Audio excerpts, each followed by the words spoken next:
Cue the fireworks. Boom.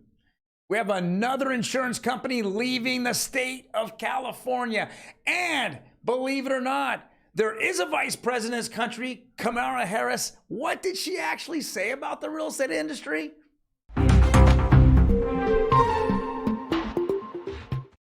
Yes, those articles, and yes, my girlfriend Diana Olick is back at it again. We're going to go over that as well.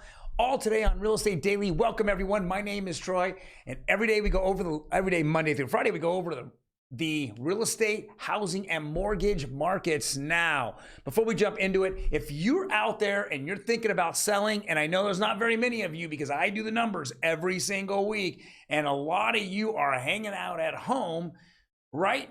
There's a seller's guide below. Click the link, get on it, get a seller's guide, kind of read up on what's going on. As soon as we see rates ease, we're going to see inventory gush on the market. It's such a pent-up demand for sellers wanting to sell and get out of this great state of California. Yeah, that and probably other states as well along the West Coast and East Coast. All right, drum roll, please. Diana, what do you have to say? Mortgage rates volatile on hot economic reads, debt ceiling debate. Wow. They are crazy. We actually were up about 10 days in a row. Then last week, we were down every single day, Monday through Thursday, except for Friday, which we're going to go over Friday's rates here.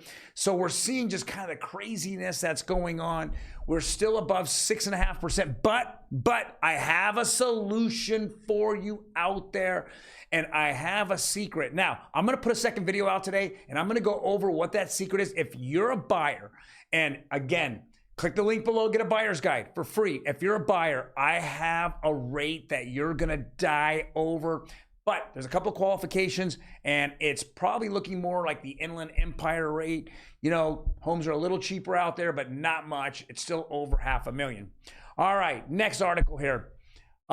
State Farm is there for who? Not for people in California. They're not there. Hey, all I want to know is, Gavin Newsom, what is your home insurance company? Because you're just blowing them all out of the state, right? You and all those legislators out there, politicians that all they care about is raising our utility bills and kicking out everybody that is competition to your cronies out in California. So now, as we continue to have less competition, that means your rates are going to go up and up and up.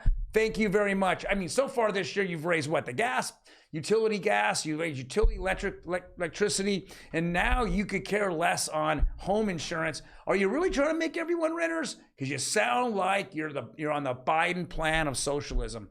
All right, let's jump to the next one. Kamala Harris, my God.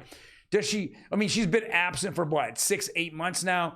She can't stop saying stupid crap. I mean, stuff that people are making complete fun of. And look what she says. Kamala Harris talks about proposed AVM bias rule as White House announces new appraisal actions.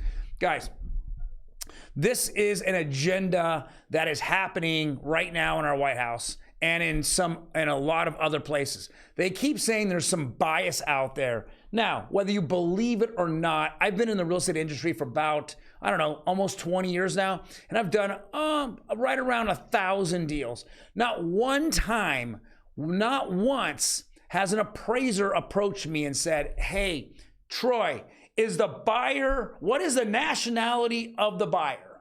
Okay, what is the race of the buyer? Not once have they ever come to me and said, what's the nationality or what's the race of the seller? Not one. No, zero. If it's happening, it's surely not happening in California. And then I can tell you my experience is that this is, again, just as stupid as crap. Because when you're going out there and you're putting a loan application in, are you really telling them your race? I mean, dude, you basically can't even tell them your gender at this point, let alone your race. So with that being said, why is this agenda continually happening? Is it just to keep the poor poorer? Because that's what I keep feeling. That's exactly what they're doing here, is making that a bigger issue than I've never, come on. We want to make sure we have accurate appraisals. We don't want to have the Zillow/Realtor.com/Redfin style, where if you took a home, the home you're in right now, and you put that address in, and those three, the most sophisticated AVMs in the world, and you put in there and they're off by 10% each, doesn't make any sense. That means that there is nothing that really proves out what real value is unless you have a real person showing up, looking at the condition of the property, looking at the condition of the area, finding the comps, and giving us the best use of value in a property. Guys, this is just another way of just trying to skirt the situation and calling this a race issue. Next, tight credit, high rates, low inventory add to buyers' affordability struggles.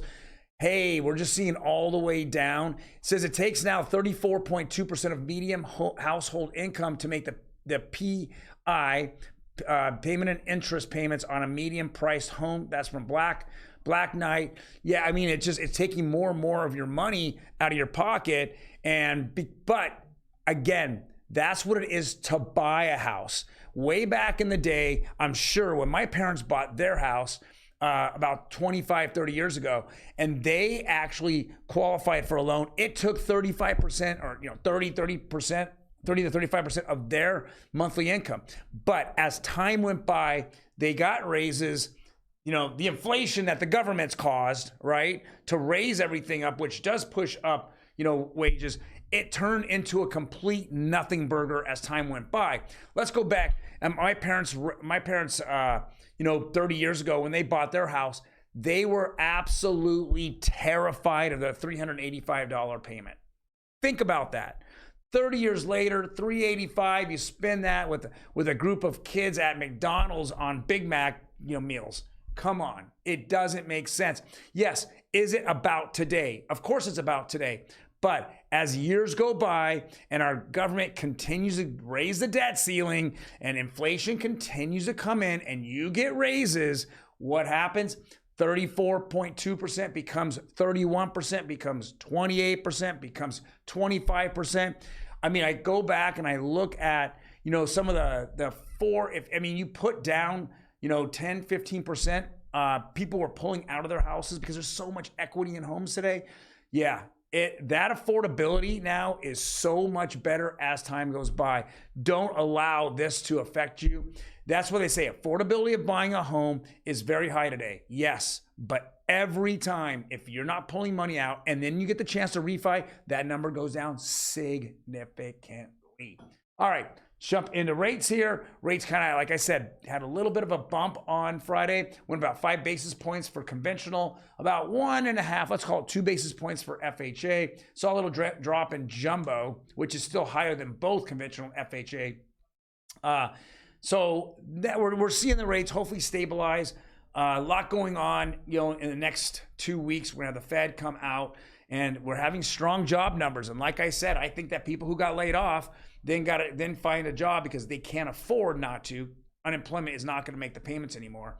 And with that, they never show that they went out of the workforce, but they just keep showing going back in the workforce. And I think those numbers are counted and they're so far off. But is there a really accurate way of counting without manipulation? I'm not sure there is. And with that being said, the Fed doesn't care about your situation or anyone else's situation. They're just going to keep raising rates. Right now, it's about 75 to 80%. They're raising it 25 basis points in the next 2 weeks. Well, guys, thank you very much for joining me today. I really appreciate it. I know that there's a lot going on out there. You guys hang tough. Buyers on the sidelines waiting for the Fed to pivot. And once they pivot, I think the economy is going to crash personally, and they're going to have to pivot hard down. And if you have a job at that point, you're going to be a buyer out there buying homes. You guys take care. I'll talk to you later.